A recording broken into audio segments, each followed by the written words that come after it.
இதுவரைக்கும் நம்ம சேனலை சப்ஸ்கிரைப் பண்ணாதவங்க உடனே சப்ஸ்கிரைப் பண்ணுங்க. அப்படியே அந்த பெல் பட்டனையும் பிரஸ் பண்ணுங்க. நம்மளுக்கான சப்ஸ்கிரைபரை இன்க்ரீஸ் பண்ணிட்டே இருங்க.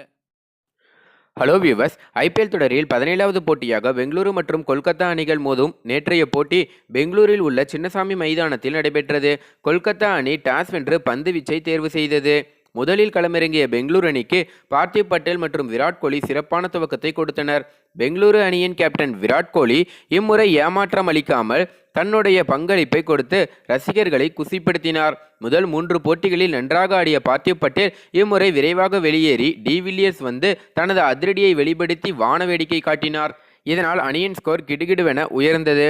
கோலி 84 ரன்கள் எடுத்து வெளியேறினார். டிவில்லியர்ஸ் 32 பந்துகளில் 63 ரன்கள் எடுத்து வெளியேறினார். இறுதியாக ஸ்டோய்னி சற்று அடிக்க 20 ஓவர்களில் 205 ரன்கள் எடுத்தது பெங்களூரு அணி.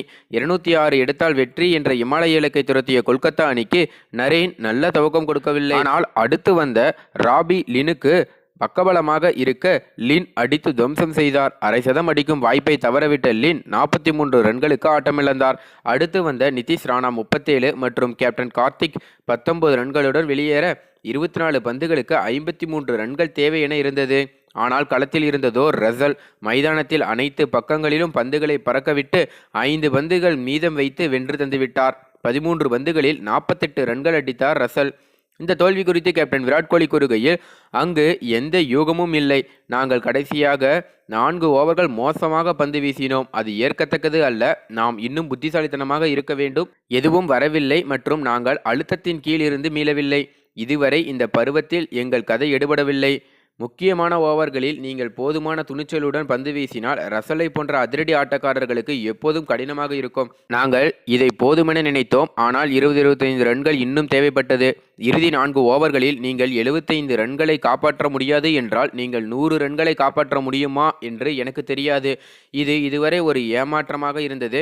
ஆனால் எங்களுக்கு இன்னும் நம்பிக்கை இருக்கிறது. கண்டிப்பாக நாங்கள் திரும்பி வருவோம் அப்படிங்கிற மாதிரி கோலி பார்த்தீங்கன்னா நம்பிக்கை தெரிவிச்சிருக்காரு அப்படின்னே சொல்லலாம். அது மட்டும் இல்லாமல் நேற்று மைதானத்தில் பார்த்தீங்கன்னா கிட்டத்தட்ட ஒரு கடைசி 15 ஓவர் வரையுமே கோலி வந்து கொஞ்சம் சுறுசுறுப்பாக இருந்தார். ஆனால் ரசல் அடிக்க ஆரம்பித்த அப்புறம் பார்த்தீங்கன்னா ரொம்பவே புலம்ப ஆரம்பிச்சிட்டாரு. தலையில் கை வைக்க ஆரம்பிச்சிட்டாரு.